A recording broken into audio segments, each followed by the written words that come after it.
Buonasera a tutti, eccoci trovati per un altro incontro sul nostro canale YouTube, per un altro streaming curato dal Centro Servizi Culturali.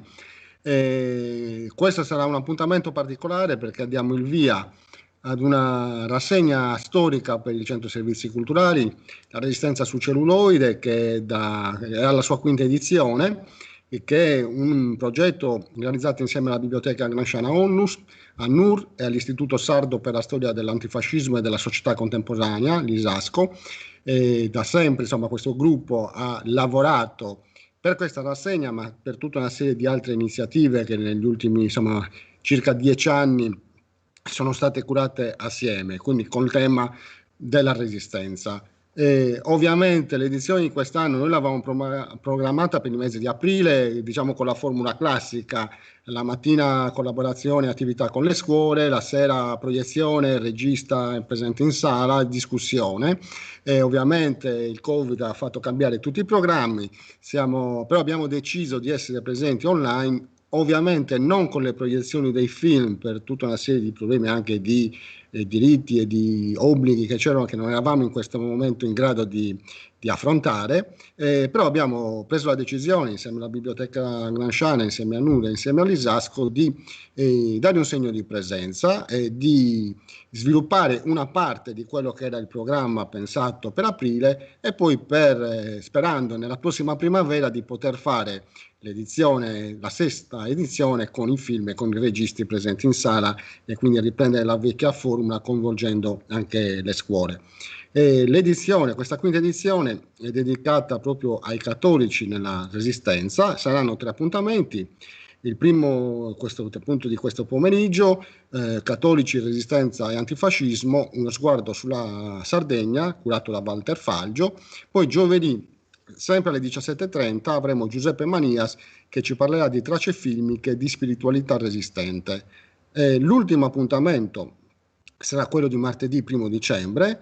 Avremo ospite il regista Gianfranco Albano, che ha dedicato un lavoro molto bello e molto interessante a Don Pappagallo, a Don Pietro Pappagallo. Tra l'altro è lo stesso il regista che ha curato anche il film su Felicia Impastato, la madre di Peppino Impastato. Sarà ospite appunto Gianfranco Albano e ci parlerà proprio di Don Pietro Pappagallo con un intervento dal titolo "Continuare la buona battaglia, Don Pietro Pappagallo". Questo è il nostro programma per queste 3 giornate, quindi speriamo di avere un bel gruppo di persone che seguono questa iniziativa e vi chiediamo anche di passar voce. Quindi l'appuntamento di oggi, abbiamo detto, ha per ospite Walter Falgio, dottore di ricerca in storia moderna e contemporanea all'Università di Cagliari. Ha pubblicato monografie e saggi sulla Sardegna settecentesca e sui movimenti studenteschi del 68 e sulla Resistenza. Per diverse case editrici. È giornalista professionista, ha collaborato con il Manifesto, Liberazione, l'Unione Sarda e la Radio Rai. È il presidente dell'Istituto Sardo per la Storia dell'Antifascismo e della Società Contemporanea.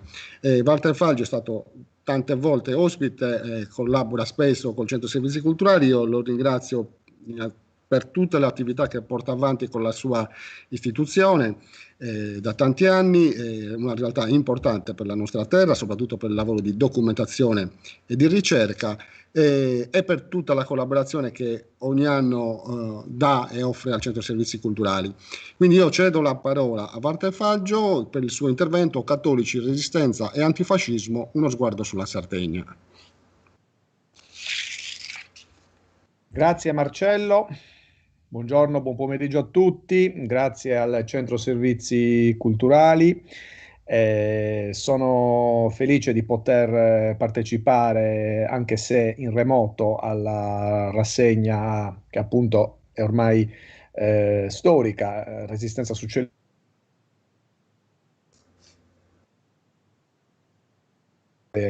Un segnale di presenza, insomma, al di là del fatto che naturalmente è molto più stimolante ed è certamente molto più adeguato anche rispetto ai temi che noi trattiamo, incontrarsi di persona e confrontarsi di persona. Il mio intervento, come tu hai già anticipato, affronterà il tema dei cattolici nella Resistenza. con alcuni riferimenti, diciamo, non generali, ma su aspetti specifici relativi alla Sardegna. Introdurrò il tema inquadrando quelli che sono gli aspetti generali relativi alla lettura del tema in questione, cioè sulla partecipazione dei cattolici alla Resistenza italiana.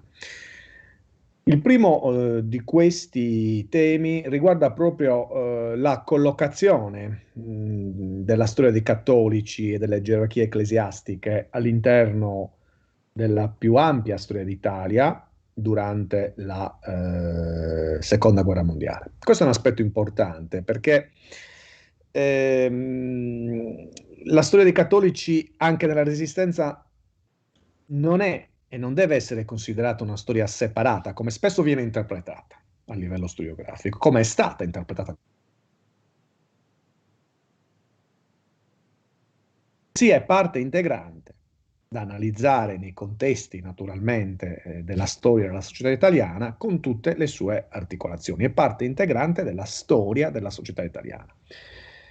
Mutuo queste considerazioni di premessa da Antonio Parisella, che è uno storico dei movimenti politici, tra l'altro è presidente del Museo Storico della Resistenza di Via Tasso ed è autore di studi molto importanti sul tema che noi stiamo affrontando. Quindi questo punto di partenza io lo ritengo necessario e ineludibile, cioè è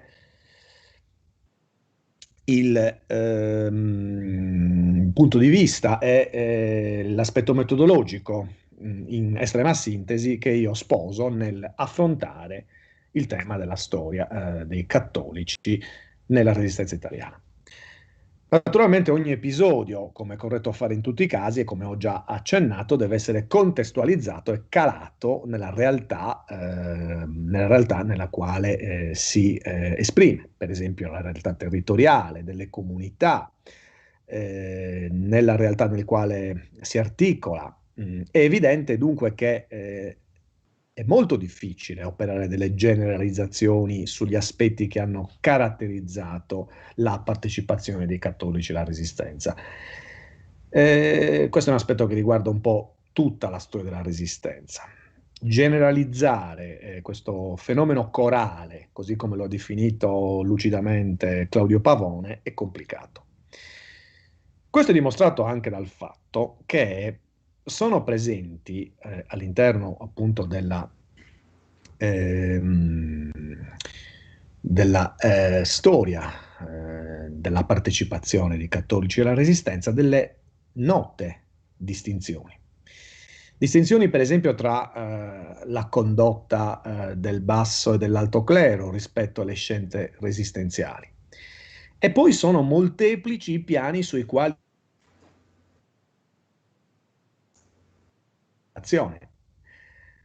all'interno, se così vogliamo dire, di due poli estremi, entrambi compresenti in molte direzioni dell'operato vasto e sfaccettato del mondo cattolico.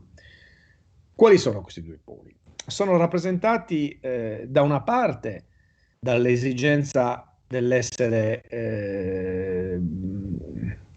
equilibrati sopra le parti, equidistanti, dall'altra dall'esigenza invece forte di schierarsi. In proposito cito Claudio Pavone che argomenta che a un primo livello questo sdoppiamento generava una prudenza diplomatica, naturalmente tipica e necessaria dell'istituzione ecclesiastica, rotta però talvolta da un lato dalla compromissione, dall'altro dalla opposizione contro le autorità nazifasciste. Mentre a un livello più profondo poneva in luce il contrasto tra la pietà religiosa, che non può operare, non deve operare distinzione tra amici e nemici, tra vincitori e vinti, e l'impegno invece, l'impegno attivo, deciso, esplicito che ha caratterizzato tanti esponenti della Chiesa durante la Resistenza, al fianco di quelli che sono considerati amici. e che quindi evidentemente mette in campo anche un impegno contro altri che invece a quel punto sono considerati nemici. Alla base di quest'ultima opzione vive l'ispirazione, che naturalmente è anche religiosa, alla alla ribellione contro la prepotenza, contro l'ingiustizia. Ecco, è quasi superfluo, ma è importante ogni volta sottolinearlo, che gli esempi che attestano scelte di coraggio estremo, che hanno di tanti esponenti della Chiesa cattolica durante la Resistenza, sono davvero tanti e tutti estremamente significativi. Partiamo dalle medaglie d'oro. Don Giuseppe Morosini, Don Pietro Pappagallo, appunto, martire delle Fosse Ardeatine, di cui si parlerà in questa rassegna, lo spilambertese Don Ilio Monari, sino a un numeroso esercito di sacerdoti religiosi meno conosciuti o a volte anche ignoti, che durante la Resistenza hanno compiuto azioni importanti, dall'assistenza fisica e morale ai sabotaggi, dal sostegno logistico alla partecipazione alle azioni partigiane in essere ancora più espliciti, cito in questo caso Alessandro Portelli. Quel bellissimo libro che l'ordine è già stato eseguito, il lavoro sulla memoria orale della strage delle Fosse Ardeatine, dove Portelli descrive una galleria dei preti antifascisti romani. Portelli scrive che Roma chiama anche preti più umili, che istituiscono un altro tipo di rapporto tra Chiesa e militari rispetto appunto alle alte gerarchie. Si chiamano Don Morosini, cappellano del fronte militare clandestino fucilato a Forte Bravetta, Don Ferdinando Giorgi, splendida figura, attentati con il Partito d'Azione e con il fronte clandestino militare, ed entra fra i primi nelle Fosse Ardeatine dopo il massacro. Don Primo Vannutelli, maestro di antifascisti, Don Pietro Pecoraro, che va a manifestare per la pace in piazza San Pietro il 13 marzo del 44, e poi, ci ritorno, Don Pietro Pappagallo. Ci ritorno con le parole del nipote, Antonio Pappagallo. Antonio Pappagallo scrive di Don Pietro: venne a Roma nel 25, girò alcune chiese, facendo il giovane prete, il viceparroco, stette a San Giovanni, in Laterano, al Divino Amore e in altre chiese. Mio zio era un prete all'ennesima potenza, nel senso dell'altruismo. Lui la missione la sentiva, alla porta di mio zio bussava chiunque. Molte di queste figure hanno agito al di là del rispetto e dell'obbedienza, al di là della fedeltà verso le gerarchie e al potere costituito, questo lo dobbiamo dire. Hanno agito sentendosi prima di tutto parte di una comunità, legate ai destini degli abitanti di queste comunità, soprattutto se costoro erano vittime di rappresaglie, di atti di violenza, di ingiustizia e di sopraffazione, come sappiamo. È accaduto spesso durante la guerra di liberazione.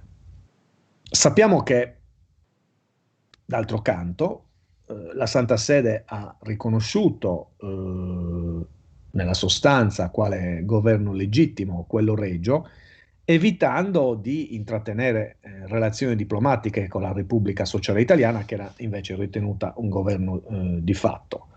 Ma nessun cattolico, forse nessun essere umano, poteva stare indifferente rispetto alla tutela dei principi basilari di rispetto della persona e della convivenza. Tuttavia,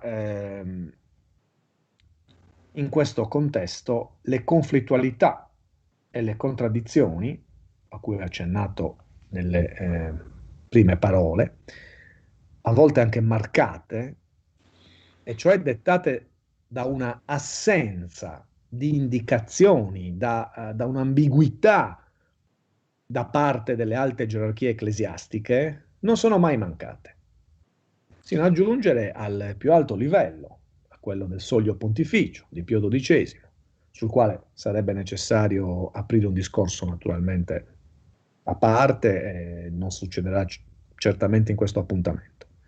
Mi sia consentito però, in questo caso, citare l'ultimo lavoro di David Bidussa, pubblicato quest'anno per Solferino, La misura del potere, dove lo storico affronta il tema complesso e noto del silenzio di Papa Pacelli dinanzi allo sterminio degli ebrei e tende ad abbracciare una questione anche più estesa, soprattutto dal punto di vista cronologico, e cioè l'atteggiamento della Chiesa e del Papa nei confronti dei regimi totalitari.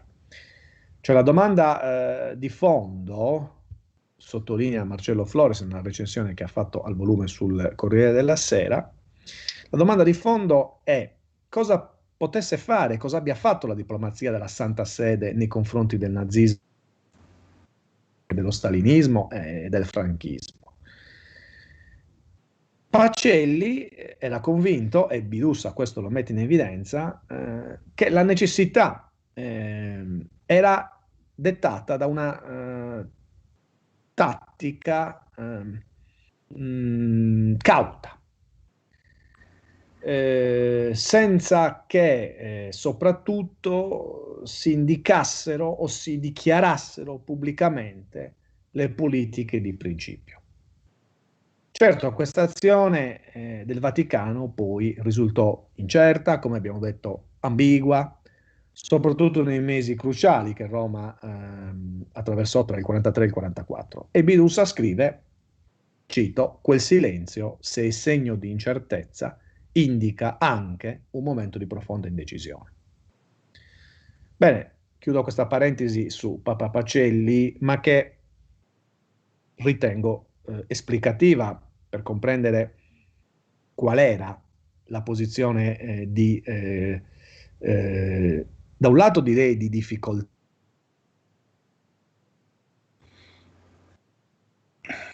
che la Chiesa affrontava tra il 43 e il 44 rispetto agli eventi bellici, rispetto anche alla guerra civile. Per dare peso a queste considerazioni, quindi alle considerazioni legate alla posizione di ambiguità nella quale si collocava la Chiesa, cito anche degli appelli dei vescovi che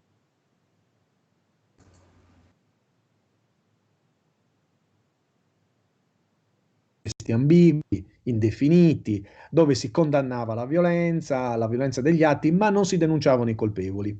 E quindi non si operavano delle scelte di campo. Era questo ciò che mancava a livello di alte gerarchie, lo ripeto, a livello di alte gerarchie. Lasciando spazio però a uno sbarrimento, anche una forma di acquiescenza. Cito, come dicevo, la lettera, un documento noto, la lettera degli arcivescovi e vescovi della regione piemontese al clero e al popolo della Pasqua nel 44. Siamo in una regione dove la resistenza è stata combattuta, cioè il Piemonte, e sempre Pavone, nel suo fondamentale Una guerra civile, ci spiega come lo sforzo di questo appello appare estremamente conciliante. Cioè, da un lato si vogliono esprimere considerazioni di prudenza, dall'altro non si vuole ricadere in atti compromettenti o impegnativi, lasciando spazio ancora una volta, ecco che ricorre anche questo atteggiamento, a silenzi eloquenti o, lo ripetiamo, ambiguità. Faccio un esempio tratto da questo testo. In questa lettera i vescovi piemontesi condannano testualmente, leggo, le sanguinose guerriglie di bande armate, nella consapevolezza che queste parole non erano indirizzate al fascismo, o perlomeno il fascismo non le riteneva indirizzate a sé. Perché? Perché i fascisti non si consideravano bande armate impegnate in una guerriglia, ma si consideravano un potere legittimo. Quindi queste parole, a volte dalla poca chiarezza, rischiavano anche non solo di essere controproducenti, ma anche di essere strumentalizzabili dalle autorità fasciste e di rivolgerle invece verso l'altra parte, verso i partigiani. Al caso del Piemonte se ne sommano tanti altri che riflettono appunto, come dicevamo, un panorama che è difficilmente riconducibile a un quadro coerente. E a tali contraddizioni e incertezze si affiancano anche quelle del mondo laico. Il mondo laico, proprio nell'atto di rapportarsi al mondo cattolico, vive profonde incertezze. Incertezze che però in questo caso a livello politico vengono superate dalla necessità di trovare un accordo con il mondo cattolico e soprattutto con la forza politica che più li rappresentava e quindi che in questo caso partecipava anche alle azioni di resistenza. Quindi molti laici non c'è dubbio che si attendevano che i cattolici e anche il clero facessero la loro parte nella guerra contro il fascismo e il nazismo, eh, in fondo nel rispetto di principi, uno spirito umanitario che era condiviso a tutti i livelli nell'istanza resistenziale. Ho voluto tracciare questo brevissimamente, naturalmente, questo quadro, questo abbozzo generale, per capire qual era il contesto nel quale le forze cattoliche, le modalità con le quali le forze cattoliche si rapportavano con la vicenda bellica e la guerra di liberazione. Naturalmente, operando quella distinzione generale che ormai diamo per scontata tra l'atteggiamento che ha avuto il basso clero e l'atteggiamento che hanno avuto le gerarchie ecclesiastiche, le più alte gerarchie ecclesiastiche, sino appunto, come ho detto, ad arrivare al pontefice. Ecco, ora cercherò di individuare alcuni aspetti invece che riguardano più precisamente i sardi e la Sardegna. Lo farò accennando a dei fatti che non sono legati tra loro, non sono inseriti in un percorso lineare, anche perché credo sia complicato cercare di trovare di inquadrare, l'ho detto all'inizio e lo ripeto, in un'ottica coerente un'analisi di questo tipo. Parto dalla testimonianza del partigiano cagliaritano Nino Garau, che sappiamo è scomparso recentemente quest'anno, nome di battaglia a Geppe, che ha combattuto nella pianura del Modenese. Dopo l'8 settembre Garau si era trovato sbandato, si era allontanato dall'Accademia Militare Aeronautica e si era unito alle formazioni antifasciste, era appunto un allievo ufficiale. Nella zona, cosiddetta quinta zona della pianura modenese, attorno ai comuni di Spilamberto, Vignola, Castelnuovo e Castelvetro, insomma a pochi chilometri da Modena. E lì ha formato e poi guidato la brigata partigiana Aldo Casalgrandi.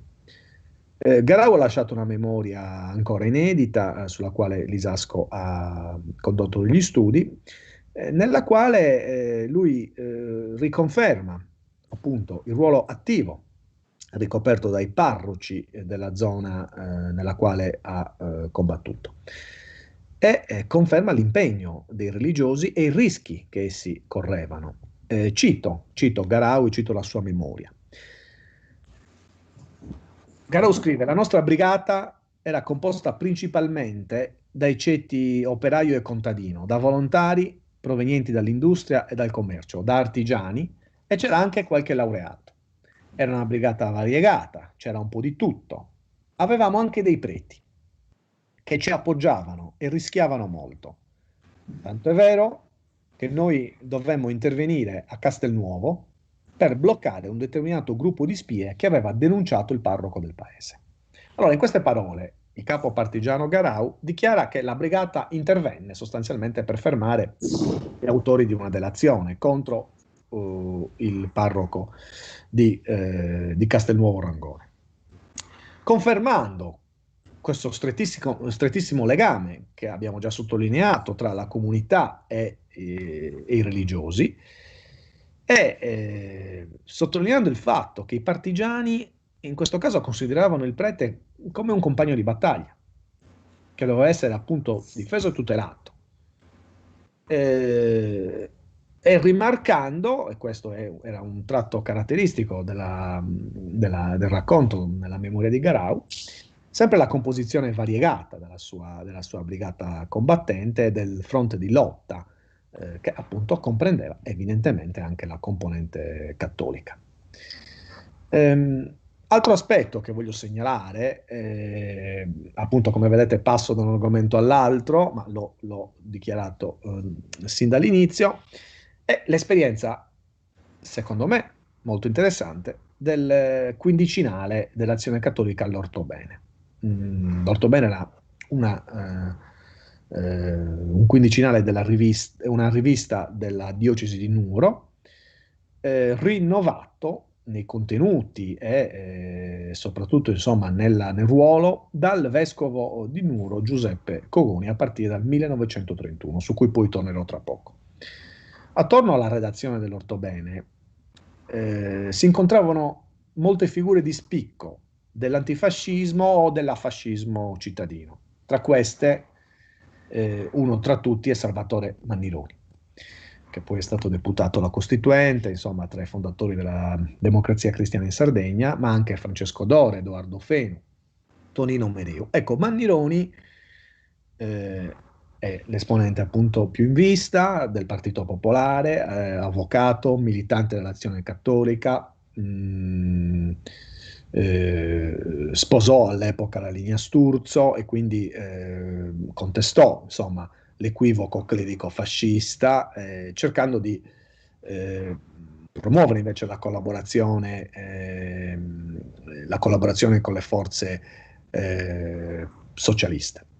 Oltre all'Ortobene, Mannironi si servì anche di giornali come Libertà di Sassari, L'Avvenire di Nuoro, Gioventù Italica e altre forme diciamo, di comunicazione.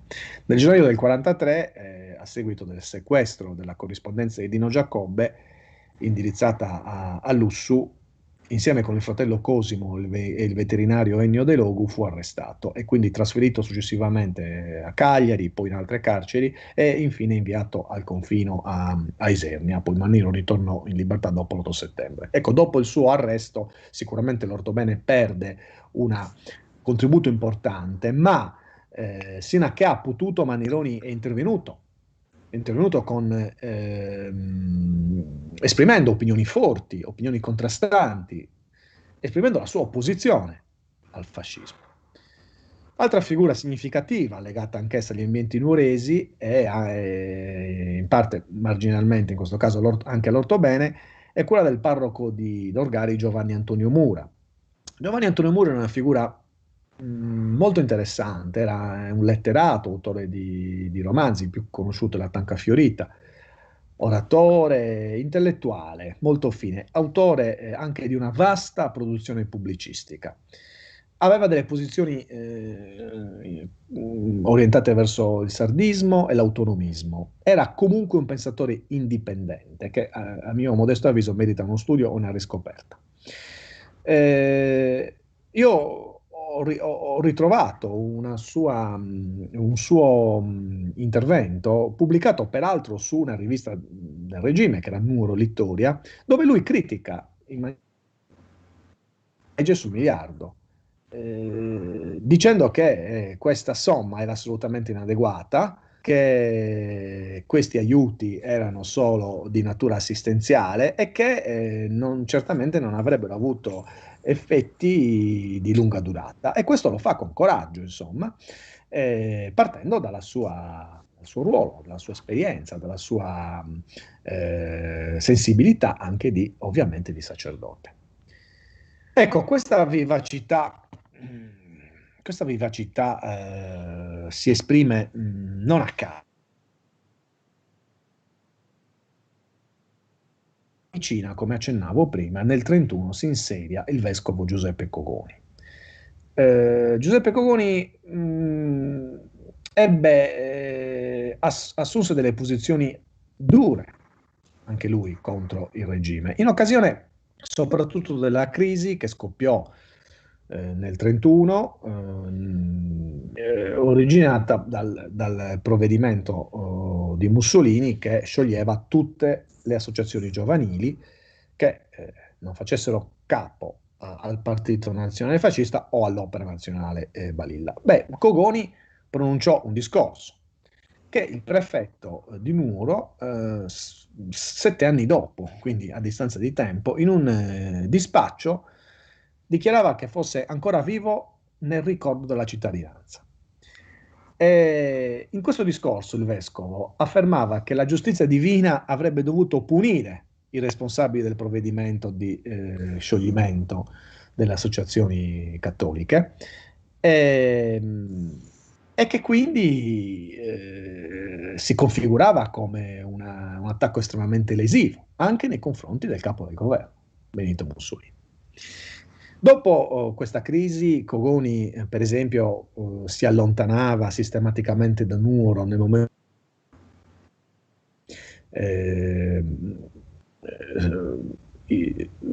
giungevano in visita ufficiale personalità del regime, aveva atteggiamenti, diciamo, sicuramente di resistenza passiva. Ciò che però preoccupava di più i dirigenti, attività molto incalzante del vescovo a favore delle organizzazioni cattoliche. Al punto tale che un federale, tale Sellani, scrivendo al segretario nazionale Starace, nel gennaio del 1935, dichiarò che sotto l'influenza efficace dell'azione cattolica, quasi dappertutto i preti considerano il Partito Nazionale Fascista come uno dei vecchi partiti politici e consigliano apertamente noi significa essere affascisti, scriveva Sellani. E aggiungeva il prefetto nel 1938 che era notorio che nelle riunioni ecclesiastiche Sua Eccellenza Monsignor Cogoni continuava a ignorare sistematicamente che viviamo il regime fascista sotto l'alta egida del Duce. Queste documentazioni le traggo dall'importante opera curata da Manlio Brigaglia, Francesco Manconi, Antonello Mattone e Guido Melis,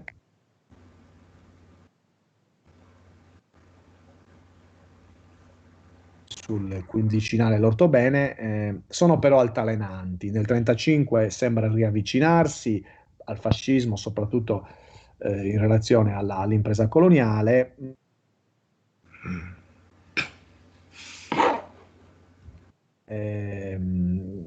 Avviene l'avvicinamento, insomma, di Mussolini all'ideologia nazista, anticristiana, condannata apertamente, come sappiamo, dalle encicliche papali. A quel punto il giornale L'Ortobene rafforzò ulteriormente la sua opposizione, che poi si manifestò ancora scoppio della seconda guerra mondiale, difendendo naturalmente una scelta pacifista che portò anche al sequestro di alcuni numeri. Ecco, l'Ortobene è un esempio di come tra posizioni, come abbiamo visto, non lineari, sfaccettate, lo ripeto, questo è assolutamente una chiave di lettura necessaria quando ci approcciamo a questi temi, È però un esempio interessante di come la Chiesa in varie forme manifestava opposizione al fascismo o comunque fungeva da diga a volte insomma, all'indottrinamento e soprattutto nel momento in cui il fascismo tentava di monopolizzare le forme associative, mettendo da parte, isolando il contributo e l'iniziativa del mondo cattolico.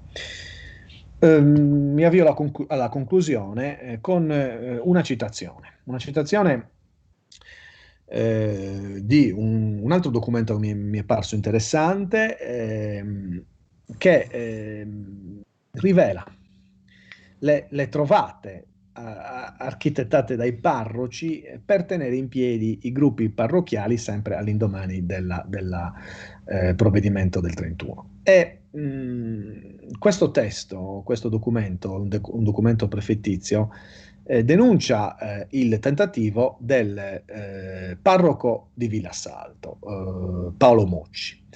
È interessante anche in questo caso per comprendere lo spirito di resistenza ai provvedimenti di chiusura delle associazioni. La lettera del prefetto di Cagliari al ministro dell'Interno, datata 17 agosto del 31, ha come oggetto appunto Reverendo Mocci Paolo di Salvatore, nato a San Luri il 10 ottobre 1889, parroco di Villassalto.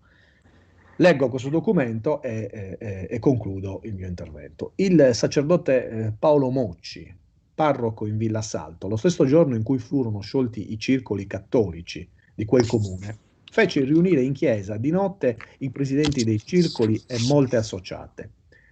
Le iscritte al disciolto circolo femminile, per suggerimento del reverendo Mocci, sono state iscritte invece in massa all'Associazione Figlie di Maria e si riuniscono nella nuova casa parrocchiale che è disabitata e alla quale si accede direttamente dalla chiesa senza essere viste da alcuno.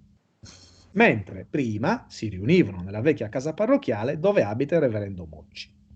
L'attuale presidente delle Figlie di Maria, nominata dopo lo scioglimento dell'organizzazione giovanile cattolica, era presidente del circolo giovanile cattolico femminile.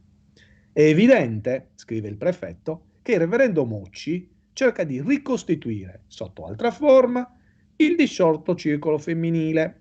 Inoltre, il reverendo Mocci, dopo i noti provvedimenti governativi, ha contratto relazione con tutti gli amici e parenti del fuoriuscito ex onorevole Lusso Emilio, ostile al fascismo e numerosi in Villassalto.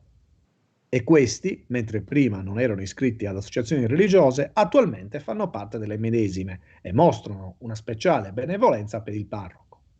Il reverendo Mocci è incaricato anche della scuola serale per conto della Opera Nazionale Balilla, ma essendo egli abile simulatore, si ritiene che abbia accettato tale incarico per meglio garantirsi da eventuali provvedimenti a suo carico per i sentimenti ostili al fascismo che nutre.